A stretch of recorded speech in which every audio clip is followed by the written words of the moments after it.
What's up, y'all, and welcome to another episode of the Tangi Chronicles. Make sure you like, share, subscribe, comment, all that interactive good stuff. Make sure that you turn your notifications on. We stream the full episodes on YouTube. You can catch this clip shortly whenever they get edited. Catch them shortly on Instagram or wherever you can find me at. I'll have all of the links to all my social media stuff in the description. We got my co-host DJ Crank on the ones and twos. Y'all make sure y'all follow him to keep updated as well. He is booked and busy. Hey, he got a residency on Sundays at the Provost right on Rhode Island Avenue. It is a black owned spot. They got a rooftop. That joint is actually really nice. One of my favorite spots to hang out in the city. I probably shouldn't have told you that because I don't need nobody looking for me or following me around, but I do want you to follow this man right here. Second Sundays, ladies.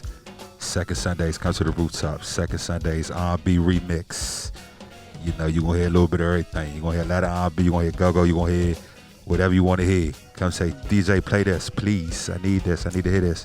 We turned that rooftop. It was a ball last week. We had the AKA stepping. Yeah. 1-2 step. 1-2 step. Yes, sir.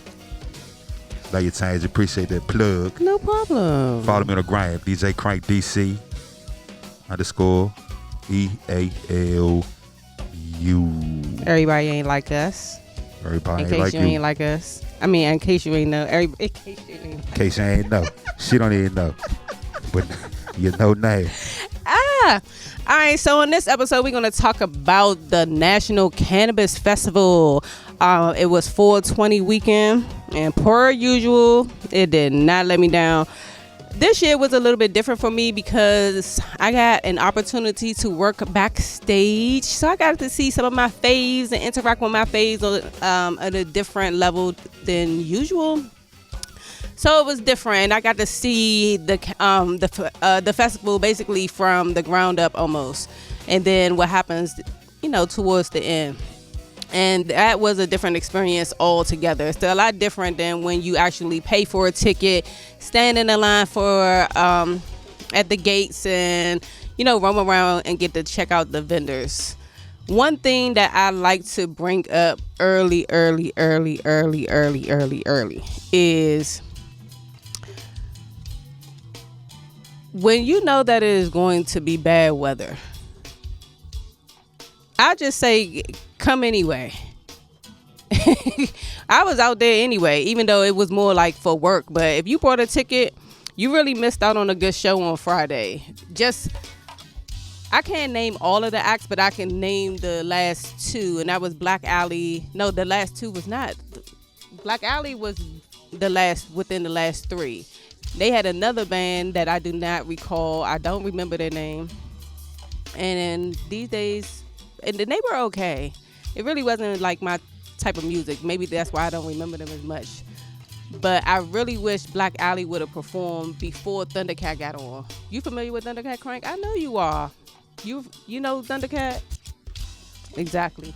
So I feel like Black Alley would have been like the perfect segue into Thundercat. Thundercat would have loved Black Alley. That's what I'm saying. Thundercat is a dude who he into this shit. You know what I'm saying? He not. First of all, Thundercat played the bass. And that joke was like, it was so pretty, y'all. Cause not to cut you off, Frank, good? but I want to learn how to play the bass. That is on my bucket list. So if anybody watching this is a guitarist and is interested in teaching me, I am interested in learning. They say you got to have big hands to play the bass. Well, I'm a fan. You don't got no little thing. You good, yeah. I got medium. You ain't got no big hands. man hands, but your hands good enough to play the bass. You can play the bass. So look, Thundercat. Oh, you know stories about Thundercat? No, tell me about it. All right, so look, I know a couple stories, but what's the Eric about dude John off the soundtrack, the Brown Sugar soundtrack? He was on it. He played on the. So the song, it's either Love of My Life. I think it's Love of My Life. Whatever John Knife Wonder did. So Knife Wonder sent Eric about do the beat. Erykah Badu recorded out. she sent a beat. She sent it back to Knife Wonder, but she took the bass out somehow. I guess it was stamps and all that. You know, that's industry shit. We ain't know nothing about all that. The nigga Thundercat plays the bass on the joke. So she sent the shit back. She like, man, you know, I made a change. I hope you're okay. And the rest is history. That's how Thundercat blew up. So he blew up off of Erykah Badu job. Okay, yeah. I ain't never really looked into his background or nothing like that. I don't even remember how I think maybe the Tiny Desk is how I got his him. That's him playing bass on a window seat. That's Thundercat on it. Yeah, he like that. He like that. DJ Crank know a little. DJ Crank. Know your shit, man. Come on. Definitely does. But to see him in person, like, I don't know. He had like a really great aura. He was very polite. He didn't smoke weed, so I was surprised that he was the headline of the cannabis festival. That was kind of, I don't know, but he had the vibes. And I really wish, I'm not sure if he was there for Black Alley, but I would have loved for them to interact. Like, I think that was something that he missed out on if he did not see, because it was a lot of moving around. So I can't recall if he was there at the time when while they were on stage. So that was cool. And of course, you know, they had Wu-Tang Clan. That was the headline on Saturday. And then before them, you had Devin, Backyard. Memphis Bleak was there. I did not know that he was gonna be there. It caught me off guard. I saw him when he walked in. I was trying not to fan out, because I remember being like a 15-year-old and having the biggest crush on Memphis Bleak, and I did not like them New York. I ain't like New York niggas. Like, I just didn't like them. So, like, but I had the biggest crush on him. Memphis Bleak is. Memphis Bleak is. And he looked the same. He looked good, of course. He looked the same. Good. Somebody. He looked the exact same. Yeah, he aged good. Yeah, he aged good. Yeah. Pose. Hey, can you call? You know what I'm saying? The highlight of the evening. So I have two highlights of the evening for the second day of the Cannabis Festival. The first was Backyard being there. I'm always excited when go-go is represented at these festivals. I feel like they are usually underutilized or undervalued outside of this market. So sometimes, like, certain festivals, they don't get it. But I think they've been on the show ever since the very first Cannabis Festival. Yeah. So it was great to see them up there. And of course they performed with Devin. And I'm gonna drop, as soon as I put the clips together, y'all, I'm gonna drop the footage of Devin and Los rapping together off the 96 Groove. I was so excited, y'all. I was like a kid in the caddy, so you'd have thought I'd never been nowhere in my life. I was so happy to be back there and just seeing my niggas like performing. Like, that's my favorite band. And they was performing in front of a large crowd, and I've been a part of the crowd before, but to see it from like on the stage at I guess a stage as big as that, it was kind of, I don't know, it was just bringing joy to my heart. If you like, that was my thing. And then the second thing that was like the highlight of the evening was when Method Man walked past me. This is what he said, y'all. He was like, "How you doing, beautiful?" And his little voice, woo! I didn't even really know, cause I was like, "Oh, I'm fine, thank you." Like, I don't even remember what my reply was. It probably was something corny, because when I didn't even realize it was him until like the last thing that he said, and then I looked up because I was looking down at my phone, and I was like, "Oh my God, I missed my opportunity." That was my opportunity to put my girl Shan on. It was like, yeah, I got a girl, you know what I'm saying? She's an actress. She be good, empower, like introduce her to 50 Cent. I was ready to give him all that, and yeah, all I did was that would have been a good look for Shayna. But let me ask you something. So you saying you are attracted to Method Man, right? He's a nice looking man. You were also attracted to Memphis Bleak, right? Well, I didn't say that. I said You said when I was 15. okay. 16, So I had a a crush on 15-year-old Tangi had a crush on Memphis Bleak, but Yes. you also say you don't like New York man. I don't. Okay, those two guys. Those are two. Well, they from unfortunately, that's who they put in front of us. Hey, expand your horizons. Go get to a New York guy. They good to look at, I guess. So I guess I can backtrack. They some of them are easy on the eyes, so they get a pass. But to date, I don't know. But outside of that, so like I've been to 3 festivals. I've been to 3 music festivals in the past month, like the month of April. Damn, time is moving. And one thing that I keep thinking about is why DC doesn't have a go-go music festival or a DC art, like I don't know, but just like a big music festival. So I was like, you know what? I said, okay, so violence aside, because violence is a big part of it, and we have to. Sometimes we can, not sometimes, but in a lot of cases we can't exclude it. However, I was trying to think on a positive, just something different than the violence attached to go-go sometimes. And why we don't take the risk in having a large festival. Like why we don't have like those, what's the show that they used to do at the Armory? But that's what it was called. Why am I drawing a blank now? But why don't I don't know. I mean, they had Go-Go Live when they redid it. They did it at the Armory. Right. And I don't know. I mean, that's a good question. The thing is, I think that might be more on the bands. Like I think so yeah, too. the bands don't. This band don't want to play behind that band. This band say, "Oh no, I can't. We got clothes," and shit like that. And I think it's an issue with. I mean, not an issue, but money plays a big role.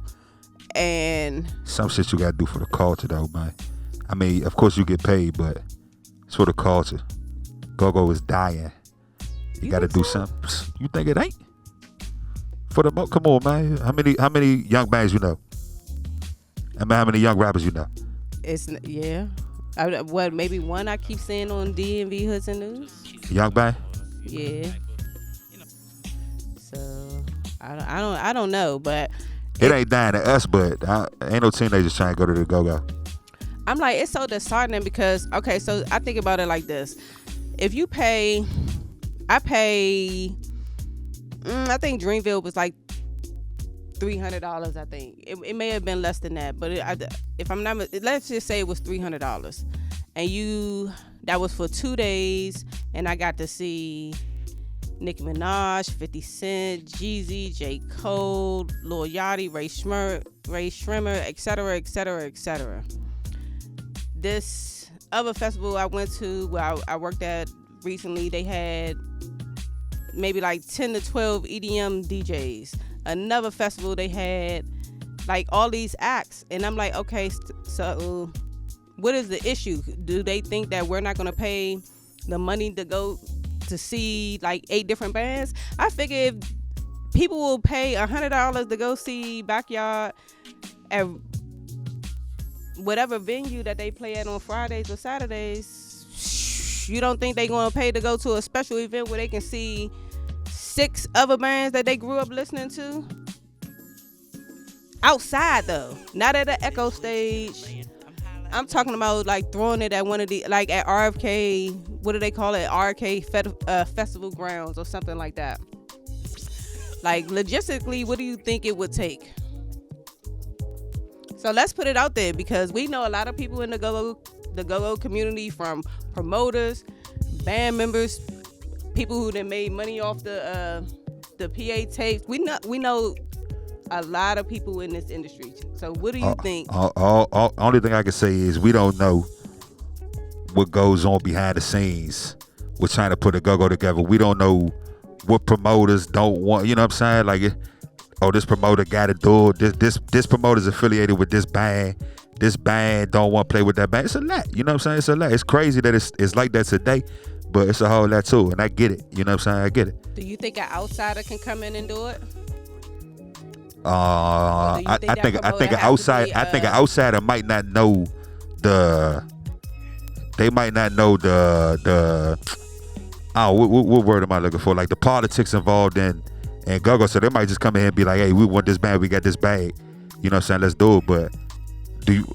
I don't fucking know. Because Pharrell had 3 bands on the Something in the Water festival, right? I think he had 3 bands. I think he had. I ain't go. You went to that joint, right? Yeah, kinda. Yeah. Huh.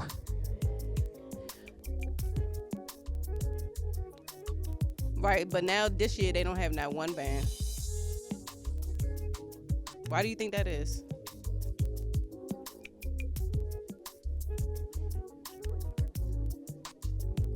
Why y'all think Broccoli Festival ain't put a band on the card this year? Did they put a local artist per it? You know, I don't know. I don't know who in the lineup. You said Backyard was there. When? Where did you go just now? You was talking about Something in the Water. Oh, Something in the Water. They had 3 go-go bands. No, but Black Alley. I know you were the National Cannabis Festival. And Cannabis Festival had 2. 2. They had Black Alley on one day and Backyard Band the second day. And Broccoli City ain't had nobody. No, they don't have nobody. And Roots Picnic got one this year, but last year they had Essence and Backyard. Oh, niggas just dropping the ball. That's all. They coming in here and they throwing these festivals. They don't, you know, that's some out of town shit. It's just out of town shit. That shit would never happen back in the day. And this is the music of DC. So it was just some out of town shit. And that's what I'm saying. Where are all the Don't Mute DC people? Like when Mochella was happening, right?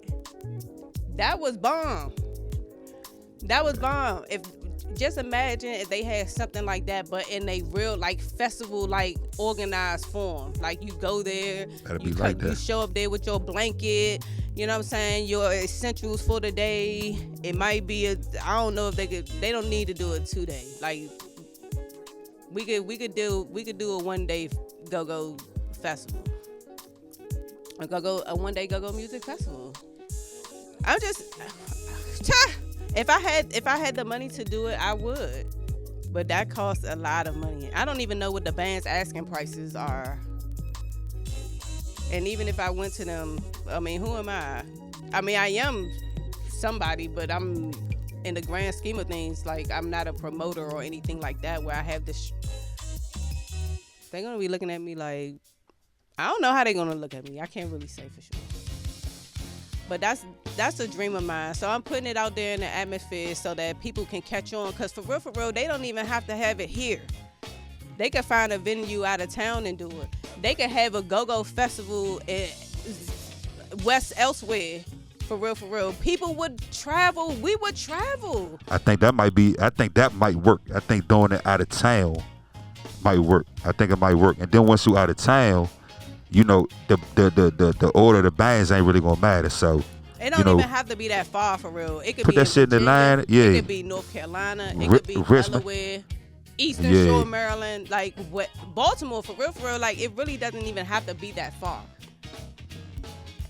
But I think out of town like, would be easier than in time. Like how they used to do, like in the Wilmer's Parks and all that back in the day. They really need to bring something like that back, and it don't have to be on a regular basis. It could be like every year. Like we're at the point where go-go could do a big festival once a year. It don't have to be nothing that they do, you know, regularly once a year. Get the schedules together, coordinate, try to, you know, a lot of these festivals are planned years in advance. They're not just, I thought of this idea, we're going to put it together in 6 months. It doesn't usually happen that way. And with DC, with go-go being the official music of DC these days, it's like law now. So these little small, little festivals that the mayor puts on through DC events, I'm sorry, that's just not enough for me no more. And it's not enough for me for these festivals to be coming here and they don't put any go-go bands on the card. I was actually proud of Roots Festival the past 2 years for putting a go-go band on the crowd. Same with Something in the Water. I'm like, I don't understand why go-go music is not as big and why we're not on these festivals when they have other representation of other types of music on these big music. Go-go bands should be playing at the Essence Festival. They have relationships with these people. Bands like Essence and Junkyard, they've been around for 40 years. They have relationships with these. They've been in these spaces. They've had the conversations. So I don't know. It just frustrates me that we can't get this done. So I don't know. I guess we can really close it out on that. Or else we'll be here all day long because I'm really passionate about it. Yeah, you getting upset. Yeah. Somebody put a festival on for Tangi, please. We need an all go-go band festival. Not just for me, for us. Because just For because us. it came from out of my mind doesn't mean that this hasn't been an idea or a dream of others in the community. In a perfect scenario festival lineup. Give me your top 5 bands. Oh, you gotta have the OG bands for sure, like the way. Just give me 5 bands. I don't want you to name 12 bands and say this, that, the third. Give me 5. Nah, as of today, bands. as of 2024, I would have Essence, I would have Junkyard, I would have Backyard, I would even throw What Band on the card. I would put TCB on there. All right, that's 5. Oh, okay, yeah, All there right. you go. And my 5 would be BYB, TOB, Essence. What's that, 3? That's 3, right? TOB, BYB, Essence. I'm gonna say the Crike Crusaders. And then my 5th gonna be UCB. There you go. Put it together.